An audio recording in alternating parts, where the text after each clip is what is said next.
this is a short mic. My name is Charlie Tarr, and it's spelled C-H-A-R-L-E-Y space T-A-R-R. You got me? Go ahead. Okay. I want to thank Mr. Holbrook for acknowledging the wells drilled adjacent to his children's school. So there's two of them, right? That's correct. Okay. I want to ask you straightforward, in the history of all these vertical wells that you drilled, on how many occasions have you sought variance from the DEC to hypercompress the casing distances?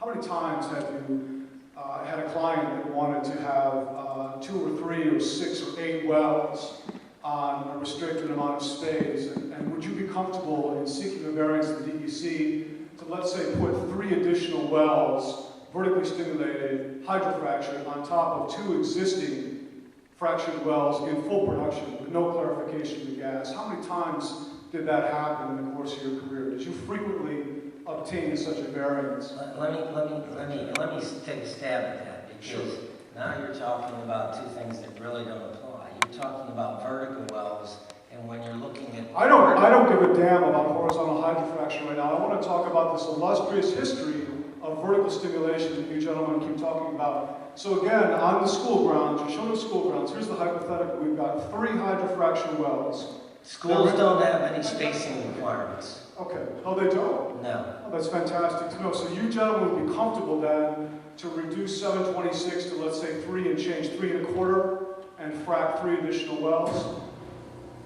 Would you be comfortable with that?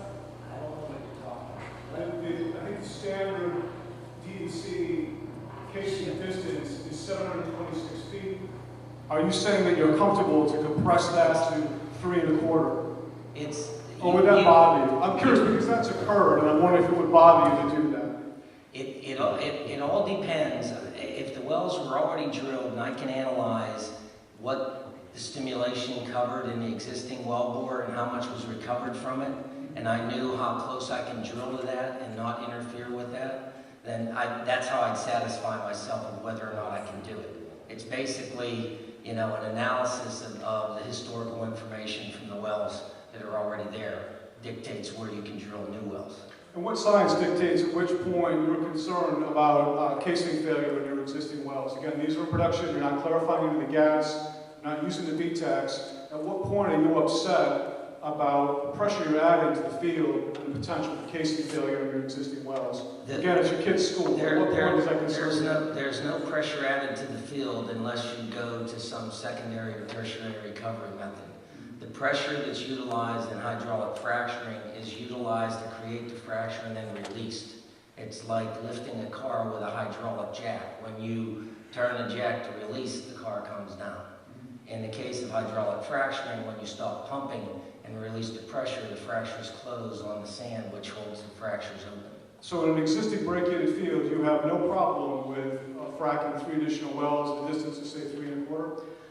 It all depends, like I said, on the historical information. If I know what the drainage radius is and I know what the impacted area of the fractures of the existing wells are, and they say okay, then my answer is okay.